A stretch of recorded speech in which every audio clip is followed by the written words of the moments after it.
Hello students, welcome to my channel Mohit sir's lecture. बच्चों, आज मैं आप लोगों के लिए क्लास 10th से जो आपका 10th चैप्टर है सर्कल्स, उसमें एनसीईआरटी एग्जाम्पल नंबर 2 लेके आया हूँ, जो कि आपको पेज नंबर 212 पे मिल जाएगा, 212 पे। आप देखिए, मैंने यहाँ पे क्वेश्चन लिख दिया है, two tangents T P and T Q. बच्चों, दो टेंजेंट हैं T P and T Q, ठीक है, are drawn to a circle with centre O, जो कि एक सर्कल पे बनाए गए हैं जिसका सेंटर कितना है O, from an external point T, एक एक्सटर्नल पॉइंट टी से, ठीक है। Prove that angle P T Q, angle P T Q, ये वाला जो एंगल होगा वो आपको प्रूव करना है twice of angle O P Q, यानी कि ओ पी क्यू का मतलब क्या होगा, ओ पी क्यू, ये वाला एंगल, ये ना ओ पी क्यू, इसके आपको ट्वाइस लेके आना है, ठीक है बच्चों। तो चलिए स्टार्ट करते हैं। देखिए, सबसे पहले देखेंगे गिवन में आपको क्या दिया हुआ है। यहाँ पे आपको दिया हुआ है T P and T Q are two, T P and T Q are two tangents, ठीक है। टी पी और टी क्यू आपको दो टेंजेंट्स दी हुई हैं।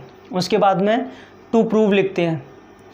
प्रूव क्या करना है हमें, angle P T Q is equals to twice of angle O P Q, ठीक है, हमें ये लेके आना है। उसके बाद में कंस्ट्रक्शन की इसमें कोई ज़रूरत नहीं है, प्रूफ पे चलेंगे। लेकिन बच्चों, मैं आपको टारगेट सेट करा देता हूँ। टारगेट सेट कराने से कभी रटना नहीं पड़ता है, आपको समझ में आता है कि हमने ये किया तो क्यों किया, ठीक है। सबसे पहले देखिए, हमें यहाँ पे एंगल ओ पी क्यू चाहिए। अगर देखा जाए, ये भी चाहिए पी टी क्यू, और मुझे यहाँ से एंगल ओ पी क्यू भी चाहिए। ओ पी क्यू है कौन सा, मैं ज़रा ये बता देता हूँ आपको पहले। ओ पी क्यू ये वाला है, ओ पी क्यू, यही तो है, यहाँ पे चाहिए हमें, ठीक है। अब आपने सोचा कि ये निकलेगा कैसे। अगर आप देखिए, एंगल ओ पी क्यू आप निकाल रहे हैं तो कैसे निकल सकता है।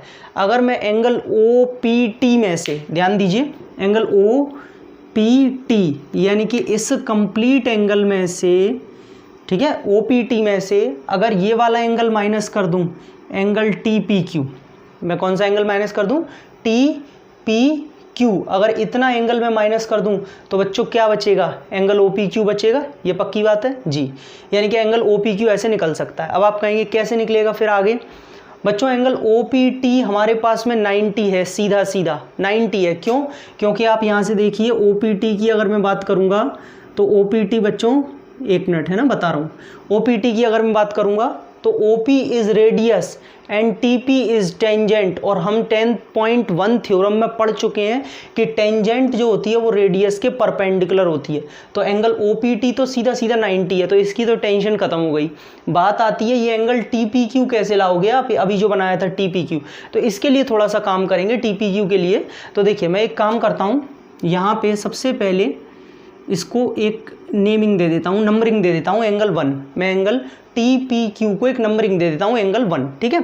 और इस वाले एंगल को मैं एक काम करता हूँ, कुछ और एक्स नेमिंग दे देता हूँ। क्यों दिया, आप बोले इसको क्यों दिया, क्योंकि बच्चों यहाँ पे पी टी क्यू एंगल चाहिए। पी टी क्यू का मतलब ये एंगल का यूज़ है, तो मैंने इसको अभी एक्स बोल दिया है। अब देखिए ध्यान से, हमें यहाँ पे ये दिया हुआ है कि टी पी और टी क्यू दोनों टेंजेंट्स हैं। बच्चों, टी पी जो होगा वो टी क्यू के इक्वल होगा। क्यों? हमने थ्योरम नंबर 10.2 पढ़ी है कि जो दो टेंजेंट्स एक एक्सटर्नल पॉइंट से सर्कल पर डाले जाते हैं वो दोनों इक्वल होते हैं। Tangents drawn from an external point are equal. Tangents drawn from an external point are equal. बच्चों, ये हमने पढ़ा है, किस में पढ़ा है, थ्योरम नंबर 10.2 में, कि टेंजेंट जो एक बाहर के पॉइंट से डाले जाते हैं सर्कल पे वो इक्वल होते हैं। अब अगर वो इक्वल होते हैं तो मैंने यही लिखा है टी पी टी क्यू। लेकिन आप एक चीज़ ध्यान दीजिए, इस ट्राइंगल टी पी क्यू में हमने 9th क्लास में ये भी पढ़ा है कि जब दो साइड इक्वल होती हैं, टू अपोजिट साइड्स इक्वल होती हैं, तो उनके अपोजिट एंगल्स भी इक्वल होते हैं। मतलब ये वाला एंगल भी इसके इक्वल हो जाएगा और वो हो जाएगा angle 1। Therefore angle T P Q is equal to angle T Q P, ठीक है। क्या लिखेंगे, रीजन के साथ बता रहा हूं पूरा। आप लिखेंगे यहां पे अपोजिट, आप लिखेंगे opposite angles to equal opposite sides, to equal opposite sides are equal. बच्चों वीडियो थोड़ी सी इसीलिए लेंदी हो जाती है क्योंकि मैं आपको एक एक चीज़ रीज़न के साथ में बताता हूँ, रीज़न या लिखता हूँ तो थोड़ा सा टाइम लगेगा, ठीक है। लेकिन इससे आपका क्या होता है, नंबर नहीं कटेंगे और हमेशा आपको नॉलेज रहेगी कि आया तो कैसे आया, इसीलिए थोड़ा टाइम लग रहा है। तो देखिए बच्चों, मैंने लिखा opposite angles to equal opposite side are equal. हमने पढ़ा है जो इक्वल अपोजिट साइड होती हैं उनके इक्वल अपोजिट एंगल, जो अपोजिट एंगल्स होते हैं वो भी इक्वल होते हैं।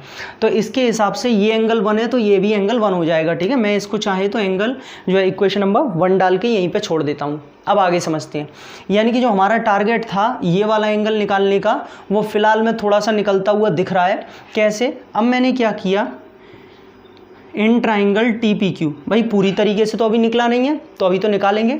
अगर मैं in triangle T P Q की बात करूं तो बच्चों यहाँ पे हमने एक और 9th में प्रॉपर्टी पढ़ी थी कि किसी ट्राइंगल के तीनों एंगल्स का सम 180 डिग्री होता है। तो वहाँ से आपका ये एक्स, एंगल 1 और एंगल 1 तीनों का जो सम होगा वो 180 डिग्री हो जाएगा एंगल सम प्रॉपर्टी से, ठीक है। ये एक्स, ये 1 और ये 1।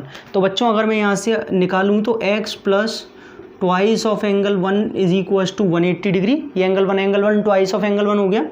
तो यहाँ से ट्वाइस ऑफ एंगल 1 आ जाएगा 180 डिग्री माइनस एक्स, एक्स उधर जाके नेगेटिव हो जाएगा और एंगल 1 आ जाएगा 90 माइनस का x/2। अब आप कहेंगे सर ये क्या है?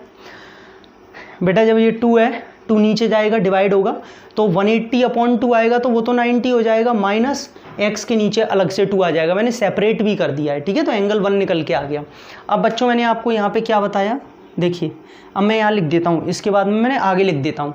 मैंने एंगल कौन सा निकालना था, OPQ। चलो थोड़ा नीचे लिखते हैं यहाँ से, एंगल OPQ, यही तो एंगल निकालना था बच्चों।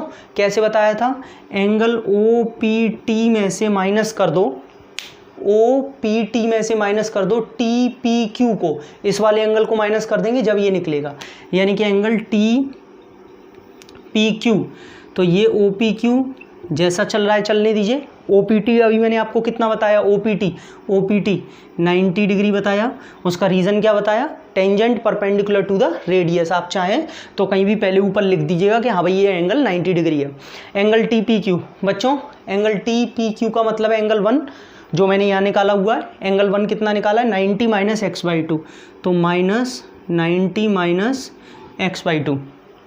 भाई ये वाला माइनस तो यहाँ आ गया और इसकी जगह मैंने ये रख दिया। अब ब्रैकेट ओपन करेंगे तो आएगा angle OPQ is equals to 90 minus 90 plus x/2। क्यों? क्योंकि ये वाला माइनस माइनस प्लस का हो जाएगा स्टूडेंट्स, 90 से 90 तो ये कट जाएगा और ये 2 का मल्टीप्लाई OPQ में हो जाएगा तो ये आ जाएगा twice of angle OPQ is equals to, भाई 2 का मल्टीप्लाई तो यहाँ हो गया और ये x बचा है। x मैंने किसे माना था, एंगल PTQ को। PTQ देखना जरा आ गया नहीं आ गया, हैंस प्रूव्ड आ गया। अब आप कहेंगे सर वो उल्टा लिखा हुआ है, उल्टा नहीं बेटा सही है। चाहे आप पहले PTQ लिख लो या पहले इसे लिख लो, एक ही बात होती है। तो यहाँ पे आप सीधा करके लिख लो angle PTQ is equal to twice of angle OPQ। ये लीजिए, यही हमें प्रूफ करना था, ठीक है। तो आई होप आपको ये समझ में आ गया होगा और आपको वीडियो भी अच्छी लगी होगी। अगर आपको स्टूडेंट्स वीडियो अच्छी लगी तो प्लीज़ लाइक करें, शेयर करें और चैनल को सब्सक्राइब करें। फ्री ऑफ कॉस्ट होता है, बेल आइकन को हिट कर लीजिए ताकि जो आपके पास तुरंत नोटिफिकेशन पहुंचे। Thank you so much.